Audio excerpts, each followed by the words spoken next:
மகேஸ்வரன் பூந்தமல்லி சட்டமன்ற தொகுதியாக இன்று விருப்பமனு அளித்திருந்தேன்.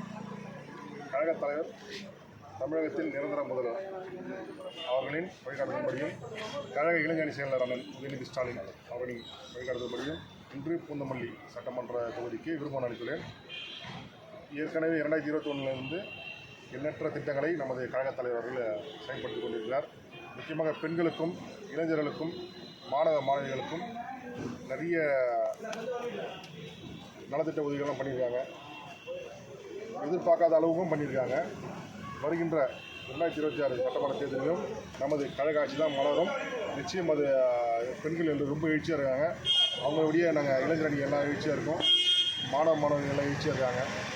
2026 2.0 மீண்டும் கழக ஆட்சியே மலரும்.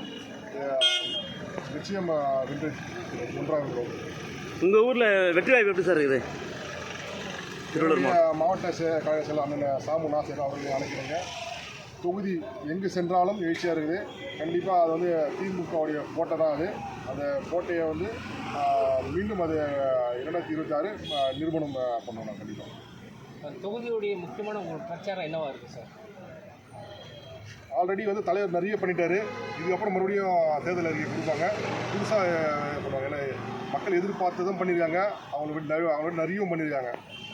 இல்லை, நான் கேட்குறப்போ இந்த பூந்தமல்லி சட்டமன்ற தொகுதிக்கு நீங்கள் வேட்பாளர் இருக்கிறீங்க. அந்த தொகுதியை மையப்படுத்தி உங்கள் பிரச்சாரம் என்னவா இருக்கும்? பள்ளி மாணவர்களுக்கு ஸ்கூல் வந்து மேம்பாட்டு வந்து இன்க்ரீஸ் பண்ணுவோம். நெக்ஸ்ட்டு மேம்பாலம் வந்து இப்போ மெட்ரோ வந்திருக்கு.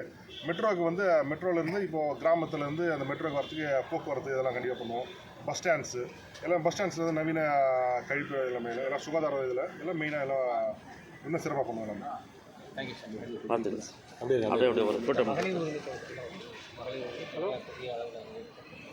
மகளிர் உரிமை தொகைலாம் பெரிய அளவில் சக்ஸஸ் ஆகிருக்கு.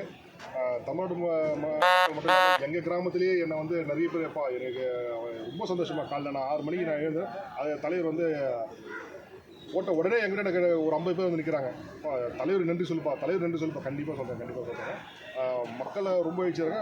மகளிர் வந்து ரொம்ப சந்தோஷமாக இருக்காங்க. அன்றைக்கி 5000 போட்டது, உரிமை தொகை போட்டது பெரிய அளவில் பேசப்பட்டு அது என் கண்ணால் நான் பார்த்தேன். எங்கள் வீட்டுக்கு எதில் கிட்டத்தட்ட ஒரு 50 பேர் வந்து நிற்கிறாங்க. எல்லாம் நன்றி சொல்கிறது, எனக்கு நன்றி சொல்கிறது. என்னை பார்த்தா தலைவர் பார்த்தா மாதிரி நன்றி சொன்னாங்க. எனக்கு ரொம்ப சந்தோஷமாகிடுச்சு. தலைவர் இந்த அளவுக்கு மக்களுக்காக செயல்பட்டுருக்காரு. அந்த டைம் வந்து அதை வந்து எங்கள் தலைவர்கிட்ட நான் சொல்லியிருக்கோம். அவரும் வந்து ரொம்ப மகிழ்ச்சியாக எடுத்துருக்காங்க. இன்றைக்கும் பார்த்தீங்கன்னா முதியோருக்கு, விதவை பெண்கள் அவங்க எல்லாருமே 2000 நீங்கள் போனஸ் இன்றைக்கி வந்து பார்த்தீங்கன்னா இது ஒரு இன்பது நாங்கள் அங்கேருந்து இங்கே வர என்னென்ன நடக்குது. அதான் சொன்னதும் செய்வோம், சொல்லாததும் செய்வோம். அதான் நம்ம திமுக ஆட்சி. தலைவர் வந்து எப்பவுமே 8 அடியில் 16 அடி மேலே தான் பாஞ்சிட்டு இருக்காரு.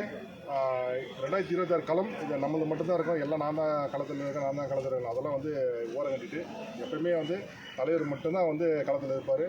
தலைவருக்காக கூட நாங்கள் எப்பவுமே இளைஞரணி களத்தில் இருக்கோம். ஓகே,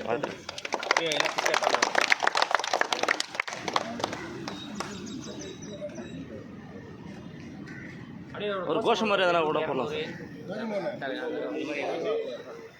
வாழ்க வாழ்க வாழ்கவே, கழக தலைவர் வாழ்கவே, வாழ்க வாழ்க வாழ்கவே, உதயநிதி ஸ்டாலின் வாழ்கவே, வெல்க வெல்க வெல்கவே, இளைஞர் அணி வெல்கவே.